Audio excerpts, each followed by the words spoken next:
So good morning to everyone again. Welcome to this webinar today, hosted by Avolution. Today we'll be looking at how to impact assess your business capabilities and asking the question, how capable is your business? We have a few housekeeping things to go over first. We do ask that you please keep your microphones on mute while the presentation is taking place. If you do have any questions, feel free to please drop them in the chat, and we'll try to get to them, get to all of those, I should say, towards the end of the presentation.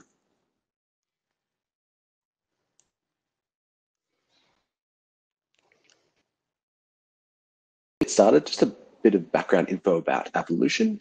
If you haven't come across us before, we have been in the enterprise architecture space for nearly 20 years now. So just had our 18th birthday not too long ago. We now have 7 offices worldwide, including in the Asia Pacific region, across Europe, the Middle East and Africa, and of course, North and South America. We actually have some team members joining us today from all those different regions. Avolution is a leader in Gartner Magic Quadrant and Forrester Wave. So the most recent MQ was just announced in the last couple of days. I certainly recommend checking that out if you're interested in looking at various tool reviews. We're currently present in over 100 different countries. So Avolution has been, Avolution and ABACUS has been adopted by quite a few different clients across the globe in a whole range of different industries, from everything from consumer to technology, health, government, almost any sector that you can think of, we've now have clients in those industries. And of course, it stands to reason that we've had over 3,000 companies that have been actively using our ABACUS toolset. We're joined today now by Nick, who's hosting this session all the way from London. He's kindly decided to stay up quite late his end. We're very grateful for him to host this webinar today. But I'll pass over to Nick now, and we'll get the webinar underway. That's great, Liam. Thank you very much. Yeah, good morning, everyone, and thank you for taking the time to either join live or if you're listening back on to recording. Good afternoon, good morning, good evening, whatever time of day you're actually listening to this. So yeah, as Liam said, I'm Nick Stevenson-Stills. I'm one of the consultants here at Avolution. And whilst being at Avolution, I've worked with our EA tool across multiple banking corporations, transport, government, and various other big branded companies as well. And also, I've actually been sat in your position too, been on the other side as a client in a previous life, looking at how to actually incorporate business capabilities into my organization using an EA toolset. And that is what we're going to look through today. So just to run through a quick agenda of the points I'm going to cover today. These aren't necessarily going to be covered in this order. They're going to be touched on throughout the presentation, but just to cover over a few main points. So we're going to look at how important business capabilities actually are when it comes to enterprise architecture and how they can actually influence your wider business and organization. I'm going to take some time to actually look at different approaches into building out these business capabilities, and that's going to be done through looking at a variety of enterprise architecture models and frameworks, and just to really explore how you can start tapping into those and building them out for yourself. And also we're going to look at the techniques to measure and report on capability impacts. So whether this is particular KPIs or the different options and that we have available within ABACUS. And obviously it's all well and good having your capabilities available, but how can you get the wider organization integrated with using your capabilities, whether that's an applications manager, a project manager, process manager, whatever department that you need, how will they start interacting with the business capabilities? And also we're going to look at dashboards. So this is something that I will show in one of our tool sets, ABACUS Enterprise, and we'll go into that in a bit more detail. As Liam said, we will keep some time available at the end for any questions that come through. So if any do come along, please do just drop them in the chat window. So I've got a couple of definitions here that talk about business capabilities. One from EAM, the Enterprise Architecture Management Initiative, and one from Gartner. And what we can start to see here is that that business capabilities are actually a building block for your architecture and that helps the business to model and strategize. And also, what we can see here with Gartner is that capability modeling is basically can be seen as separate to the organization's modeling of processes, people, and domains, amongst other elements or components. So this again starts to let you think about bringing everything from the wider enterprise back into the business capabilities. Which this leads to the question, why are we actually focusing on business capabilities today? And there's 3 points for that. First of all, we're understanding what your business is actually capable of doing. Whether you're a financial business, you'll have a certain set of capabilities that are different, let's say, from a government business, which will be different to a transport business. Everyone will have a different set of capabilities that make the business tick.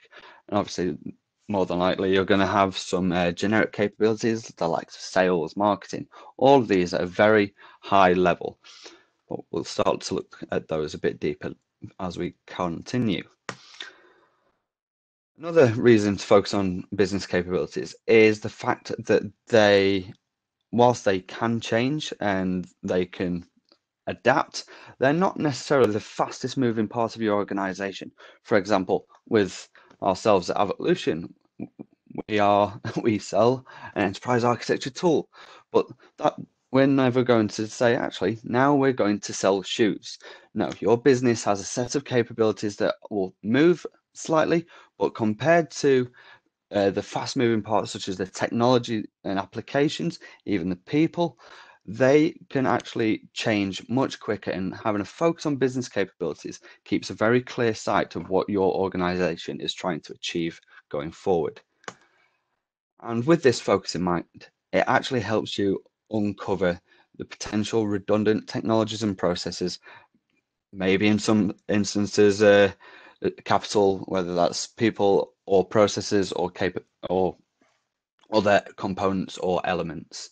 So it's 3 very key reasons why focusing on business capabilities is very useful with enterprise architecture.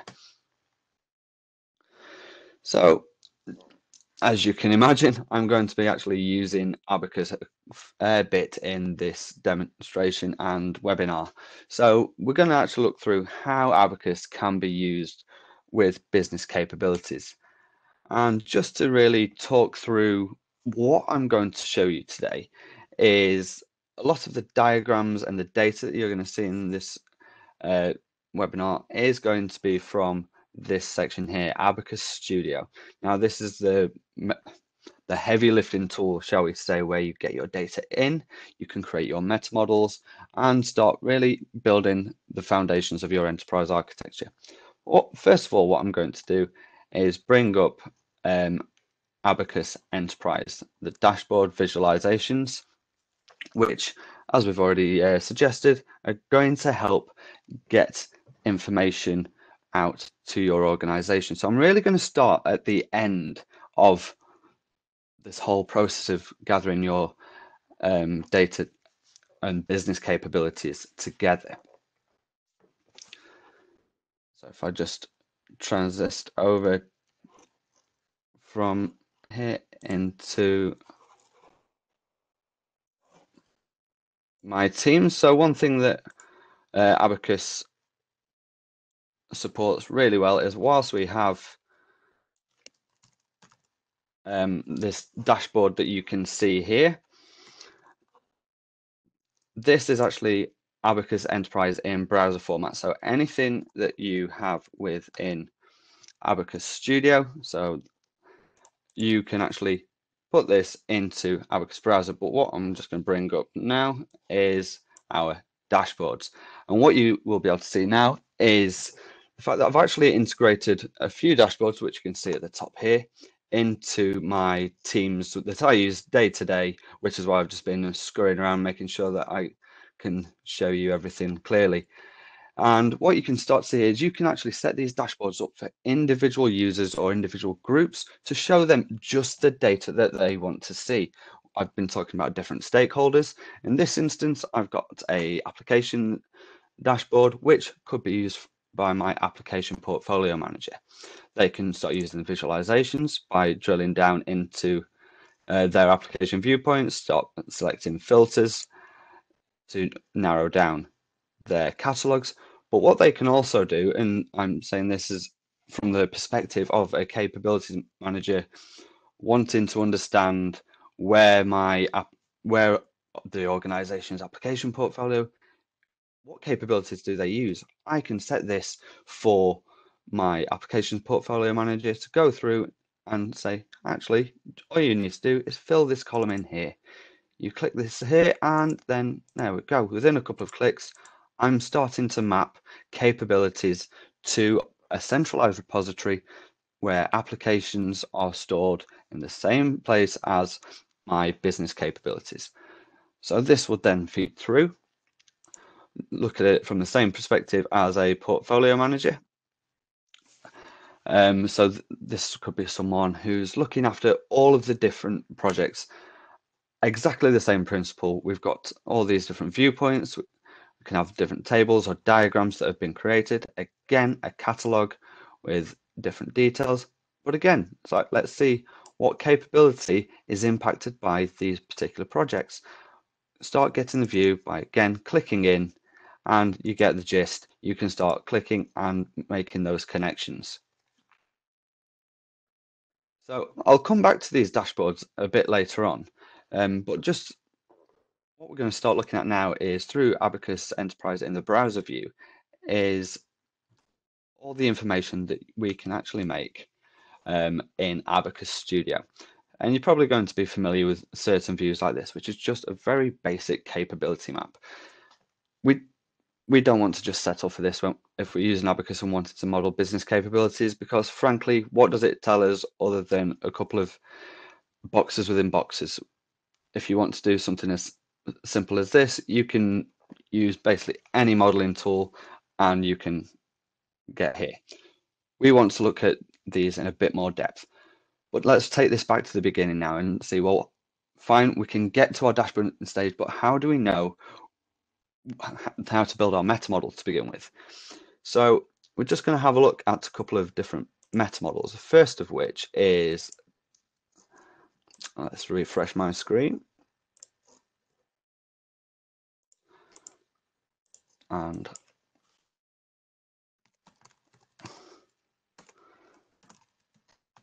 let's actually log back in.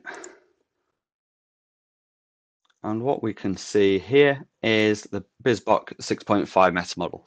And within here, what you can see straight away in the center of this diagram is the business capabilities.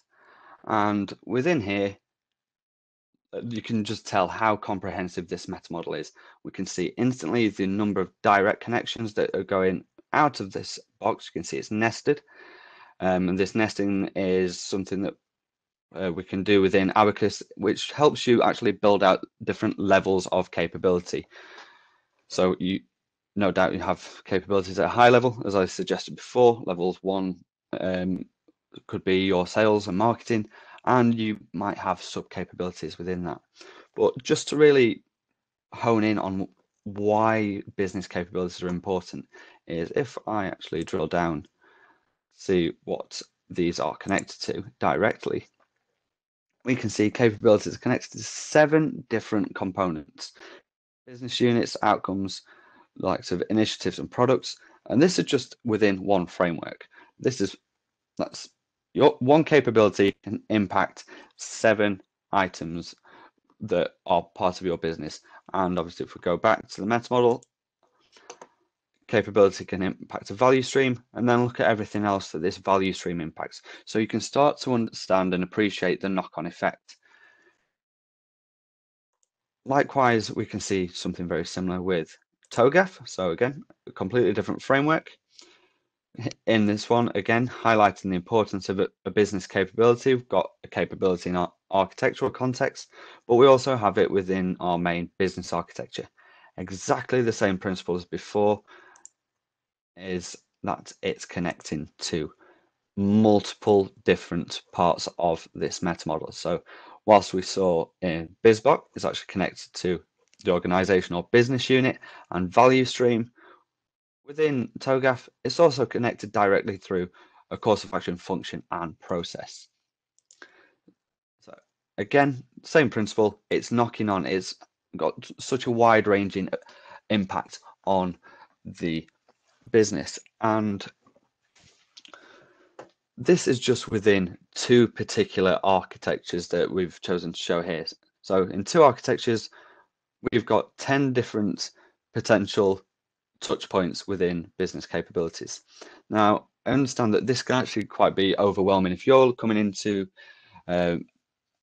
enterprise architecture with your organization and you're thinking, well, I want smart business capabilities. I want to see the touch points that my business capabilities are impacting or being impacted by, but where do I start? Because let's face it, there's a lot to build out here.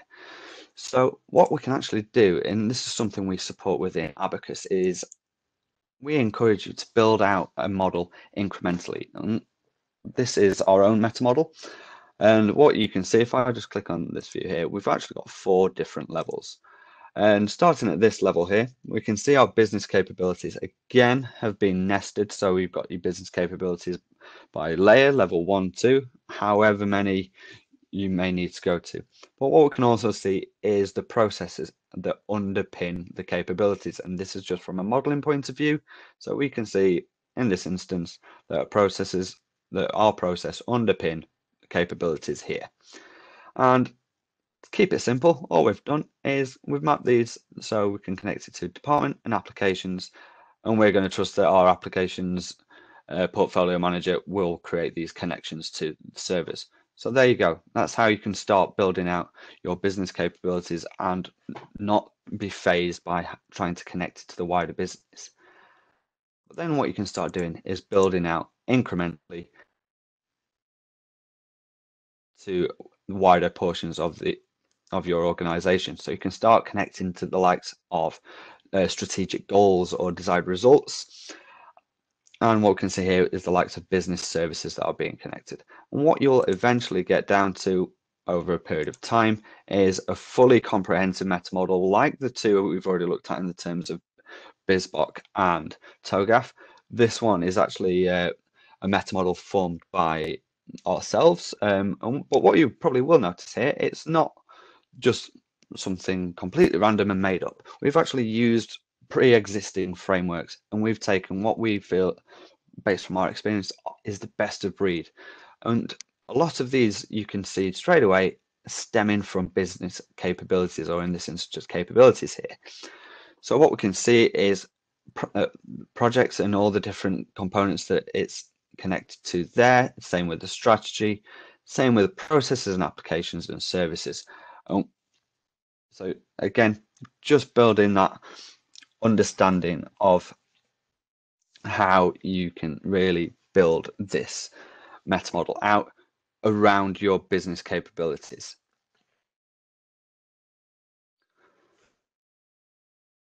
So once you've got your meta model in place and we've figured out what our capabilities want to be mapped to, and this can be at, again, either high level 0 or down at your level 3.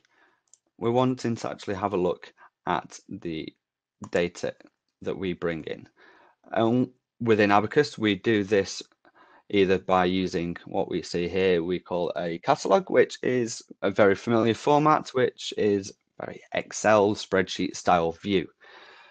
So within ABACUS, we have a direct integration with Excel. So no doubt you've got tons of spreadsheets that probably contain bits of data about capabilities, including unique IDs, or other KPIs associated to them and what they impact. You can actually build out one of these catalogs within ABACUS that basically can detail the capability. You can see this is quite a basic example. I've got 13 of them in here that run down this column.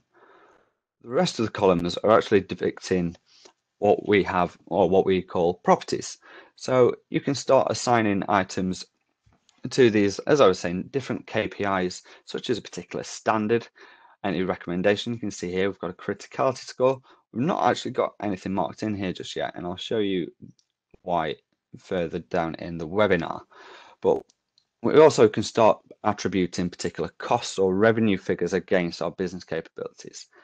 And as you saw in the dashboards earlier, we can actually start creating these connections. So this particular catalog is looking at connections to the goals or requirements and the projects that are being impacted by these capabilities. One of the properties I actually haven't mentioned is these life cycle dates.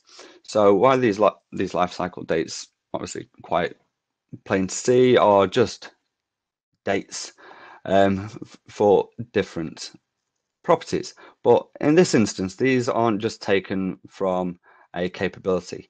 These are actually derived using what we call a visual algorithm composer within our ABACUS Studio product, which I'm just going to show you an example of now. So this is an example of said no-code algorithm, visual algorithm, sorry, and as I've just said, it's our version of creating a method of creating a no-code algorithm. So you don't need any prior experience of coding to start building something using these blocks on the right here.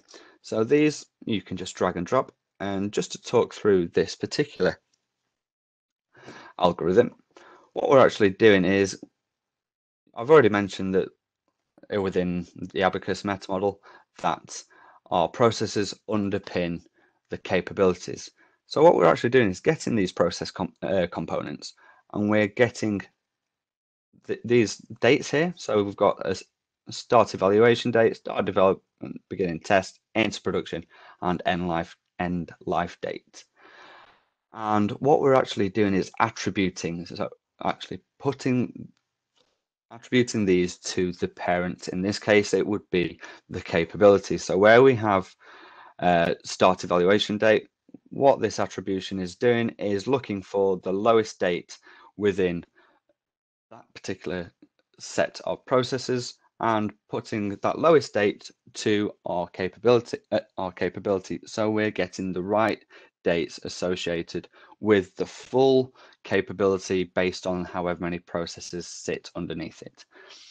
So a couple of other examples that you can actually use these for. So this, as I've just said, that's done for this particular line here, and these first four. So we're taking the lowest dates of each. When we get to the end of life date, it's actually taking the very last date available and setting that as a property to the parent component, which is a capability. Now, along with this algorithm, there's many more that you can create or use out of the box, including the likes of creating metrics to measure a numerical KPI. So criticality scores, as I mentioned before, could be associated based on other properties that you have within your catalog. So just heading back on to ABACUS here, what we can actually go back to is our business capability diagram. So I talked before about how we can make this nice and simply. You're probably very used to seeing something like this, but what you're actually wanting to do, where we're talking about the different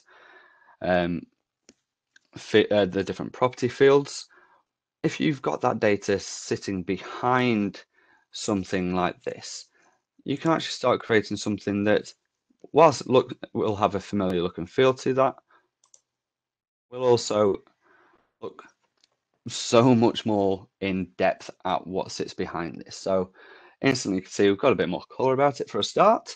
And what we're actually looking at here is a business capability map that we've actually, that's actually from APQC process framework.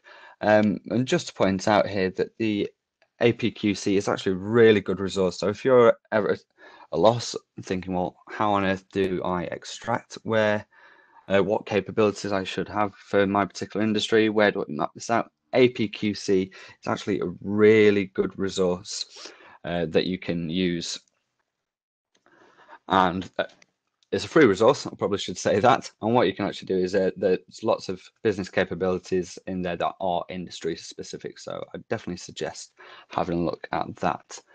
But coming back onto this particular business capability map here, again, reverting back to what we've discussed already, is we've got these business capabilities, the blue boxes, and the colored boxes underneath are actually processes, as we've suggested. Now, again, this is a relatively simple model. You could have this, again, nested if you had different levels, but the different colorations here are created using what we call a heat mapping effect. And that is all based from where our properties lie. So these different colors are represented by a lifecycle recommendation value. So any capabilities any processes that we're completely happy with are green. So I think that we've got that as a recommendation, a retain and invest value. Anything that we're looking to refresh is this yellow color, and anything that we're looking to retire is these orangey red colors here. So you can start attributing particular colors based on whatever property you have. What we can also see is these numbers in the bottom right corners. And this is basically showing how complex the process is. So it's looking at how many connections each process has. So you can start to appreciate how much impact each process is having, which ultimately will help determine how much impact a particular business capability could be having to the wider organization. And obviously this is great at a high level view, but more often than not, you're probably going to want to map out what your business capability actually, like individual capabilities, consist of. So if I just drill down into here, what we can start to see is a BPMN notation view of how our business capability, what it's actually made up from. So we can see here it's the develop and manage human capital with a sub capability underneath that, this recruit, source and select employees. What we've also got here is our processes that interlink in here, and we can start seeing the process that goes through that. We can start to see here the different technologies that it's connected to, and as with the BPMN notation, we've got start events and end events.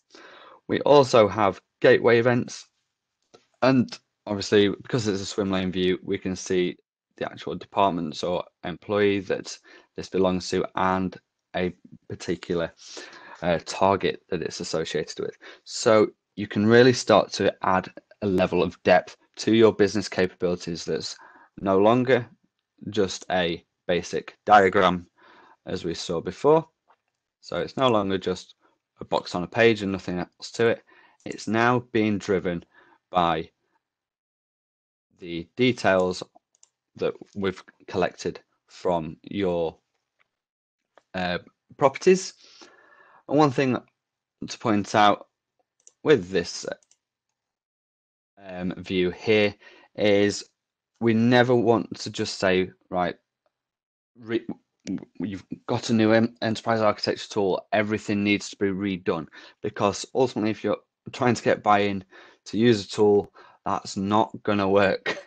So one thing that's really helpful, especially with solution architects that will likely be mapping any processes that underpin your capabilities, we have integrations to obviously Excel I've already mentioned, but we integrate with the likes of Visio as well. So any diagrams that you currently have, the diagrams can be imported in exactly this view, and it actually imports the data itself. So you're keeping data, you're adding the data into your central repository whilst keeping your data that's been done by your teams. So they never have to worry about actually losing their work. So One final diagram I do like to show here is just, we've talked about how much how much a business capability can impact your business, and obviously we've looked at it from a business capability map point of view. Another one that I do like to show is just how much one single capability can impact throughout the business. So we've got this particular view here. Now this is a view that we can create automatically within ABACUS. So just we're looking at this manage information technology capability. And again, as we started with looking at the BizBok and TOGAF meta models, it connects directly to numerous people, numerous goals and applications. But we can also see from then how it connects to the likes of different servers, different operating systems, and the infrastructure that connects all this together. So now we can get a bit more of appreciation just from one single capability that if any of these operating systems go down, it's going to impact these applications, which implicate how this particular business capability can work, which in turn, as you can already imagine where my story is going here, is impacting the strategy that your business is trying to implement. So this is just one particular view of a singular capability. Now imagine this from every capability that you have within a business mapped out. You can really start to visualize how this pulls together in terms of the importance of your business capabilities. So just going back down to our dashboards. So now we've gone through how we can get the data in, whether that's through Microsoft Visio, Excel. Also, we have a REST API. So if you are using any other external tools, as long as it's got an open API, you can get this data in. If you're using business capabilities stored in any other tool, you can get them into ABACUS. So what we're at now is back where we started at the end of, you've got your data, you're now just needing to get that in, get that from the wider businesses, your wider teams. You've got that buy-in. It's like, okay, yeah, we can understand how applications or projects can impact, but what does that owner get? So again, we can go back to the CEO overview, and we get all of this information at hand ready. So as soon as anything gets updated, we've got these criticality scores that you can just start to populate within here, and this starts to update all the visualizations that we have as well. One thing that we spoke about as also was the lifecycle properties. So one thing that you can start to produce are these Gantt charts, which again, we've spoken about the way that the no-code algorithms can attribute lifecycle properties upwards from your processes, and you can actually start producing visualizations here. So whether this is a time frame, imagine you want to measure the slippage that you're having with processes. If a certain process is going to take 5 days, if that slips, what does it look like? You can start producing different Gantt charts such as this. So we're looking at our capabilities and processes again. And if we go down here, we've got a capability here, and we can see the yellow bar showing the evaluation stage and the production stage. And this, again, not made up from just someone typing in the data. It's made from different process managers putting in their timelines onto their individual processes, which then feed up to the individual capabilities. So this is just an example of all the different views you can have and embed them within ABACUS and within Microsoft Teams, just to easily adopt a new tool without ever actually knowing you're using a new tool.